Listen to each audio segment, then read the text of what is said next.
நிறைய பேர் அதில் நிறைய ஃபோட்டோஸுகளை எடிட்டிங் பண்ணி அவருடைய முகநூல் பக்கங்களில் அவருடைய சோஷியல் மீடியாக்களில் பயன்படுத்துகிறாங்க. இந்த நேரத்தில் ஜெமினி அல்லது சேட் ஜிபிடி அல்லது மற்ற தளங்களில் இந்த மாதிரியான ஃபோட்டோக்களை உருவாக்க முடியுமா, இப்படி உருவாக்குகிற ஃபோட்டோக்களை பயன்படுத்த முடியுமா, மார்க் அடிப்படையில் இது ஹராமா ஹலாலா என்கிற ஒரு சர்ச்சை தற்போது துளிர் விட்டு வரக்கூடிய காட்சிகளை நீங்கள் பார்க்க முடியும். எடுத்த எடுப்புக்கு ஹராம் என்கிற ஃபத்வாவை கொடுத்துடாம அது உண்மையிலே எப்படி இயங்குகிறது என்பதை நம்ம பார்க்கணும். இந்த உருவப்படங்கள் தொடர்பாக அல்லாஹ்வுடைய தூதர் ஸல்லல்லாஹு அலைஹி வஸல்லம் அவங்க நமக்கு சில அழகான செய்திகளை கற்றுத் தந்திருக்கிறார்கள். அதிலே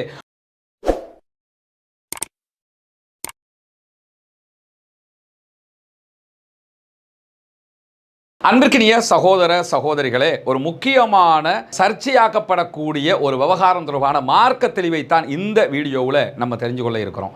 அது என்னன்னா, நமக்கெல்லாம் தெரியும், நவீன டிஜிட்டல் யுகம் நாளுக்கு நாள் அப்டேட் ஆகி கொண்டே இருக்குது.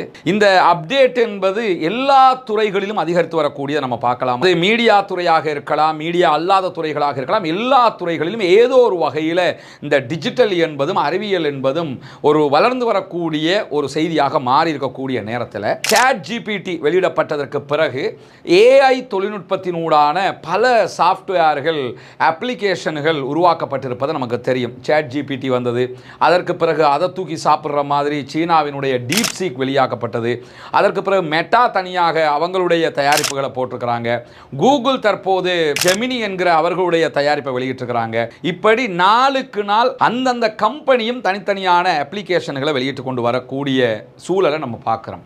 இது தற்போதைய காலத்தினுடைய பல தேவைகளை சீக்கிரமாக முடித்து தருகிற வேலையாக மாறிவிட்டது. முன்னெல்லாம் ஒரு ஃபோட்டோ பண்ணணும்னா ஃபோட்டோஷாப் படிக்கணும் அல்லது படித்தவன்ட்ட போகணும், போய் வேலைகளை பண்ணணும். இப்போ அதெல்லாம் தேவையில்லை, உடனடியாக பண்ணிக்கிறலாம். ஒரு பாஸ்போர்ட் சைஸ் ஃபோட்டோ வேணும்னா நம்முடைய இருக்கிற ஏதாவது ஒரு ஃபோட்டோவை கொடுத்து எனக்கு இதை பாஸ்போர்ட்டுக்குரிய ஃபோட்டோவாக மாற்றித்தான்னு சொன்னால் அது கோட் ஷூட் போட்டு டை கட்டின நம்முடைய உருவத்தை என்ன பண்ணோம்னா நம்ம ஃபேஸ் தான் இருக்கும், நமக்கு அதை பண்ணி தந்துடும். அது நம்ம கொண்டு போய் அதை கொடுத்துக்கலாம். இதே மாதிரி பல தேவைகள், என்ன தேவைகளுக்கெல்லாம் நீங்கள் கேட்குறீங்களோ அதையெல்லாம் அது செஞ்சு தரும். ஒரு மதரசா நடத்துகிற மாதிரியான சில காட்சிகள் எங்களுக்கு வேணும், அதை உருவாக்கித்தான்னு சொன்னால் இந்த உருவாக்கி தர்றேன்னு சொல்லி உருவாக்கி தரும். அதனால் இன்றைக்கி இந்த செய்தி நிறுவனங்களை கூட நீங்கள் எடுத்துக்கிட்டீங்கன்னா நடந்த சம்பவங்களை சித்தரிப்பு காட்சிகளாக காட்டுவதற்கு இந்த ஏஐ தொழில்நுட்பத்தை பயன்படுத்துறதை நீங்கள் பார்க்கலாம். இந்த ஏஐ தொழில்நுட்பத்தினுடைய ஒவ்வொரு வேர்ஷனில் தற்போது ஜெமினி எல்லா பகுதிகளிலும் எல்லோர் கைகளிலும் தவளக்கூடிய ஒன்றாக மாறி இருக்கிறது. அதனால் நிறைய பேர் அதில் நிறைய ஃபோட்டோஸுகளை எடிட்டிங் பண்ணி அவருடைய முகநூல் பக்கங்களில் அவருடைய சோஷியல் மீடியாக்களில் பயன்படுத்துகிறாங்க. இந்த நேரத்தில் ஜெமினி அல்லது சேட் ஜிபிடி அல்லது மற்ற தளங்களில் இந்த மாதிரியான ஃபோட்டோக்களை உருவாக்க முடியுமா, இப்படி உருவாக்குகிற ஃபோட்டோக்களை பயன்படுத்த முடியுமா, மார்க் அடிப்படையில் இது ஹராமா ஹலாலா என்கிற ஒரு சர்ச்சை தற்போது துளிர் விட்டு வரக்கூடிய காட்சிகளை நீங்கள் பார்க்க முடியும்.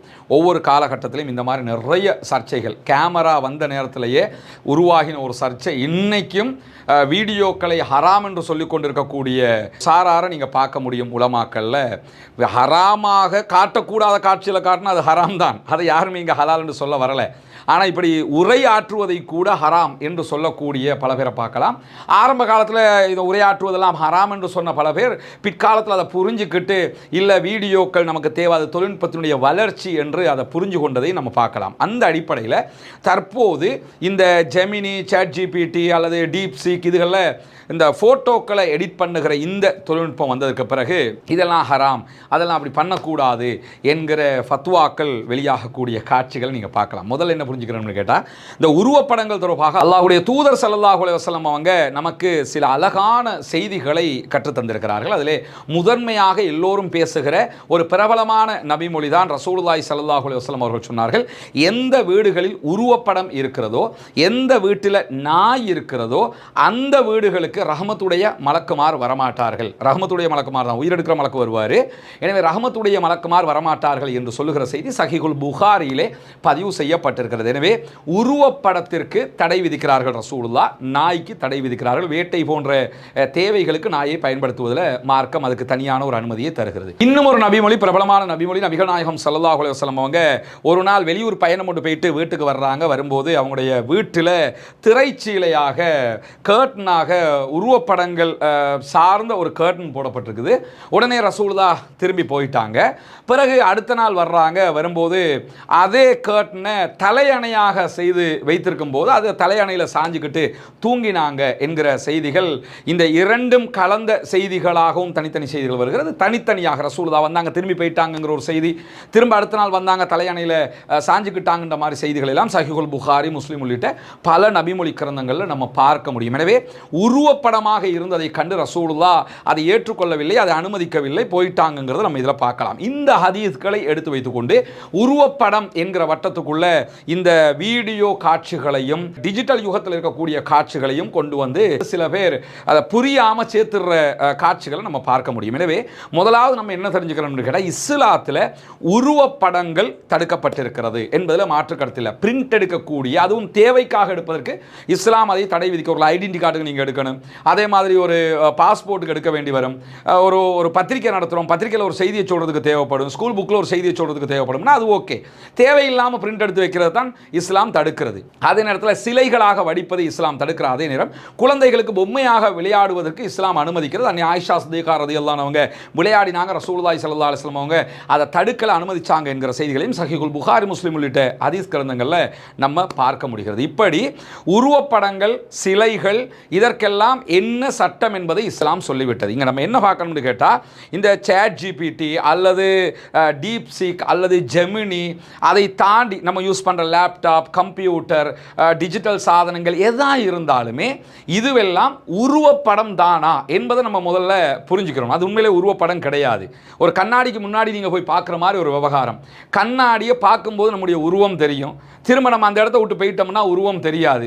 அதனால் கண்ணாடியை பார்க்குறது ஹராம்னு யாராவது சொல்லுவாங்களான்னா அப்படி யாரும் சொல்கிறது கிடையாது. கண்ணாடியில் பார்க்கும்போது நம்முடைய உருவம் தெரிகிறது.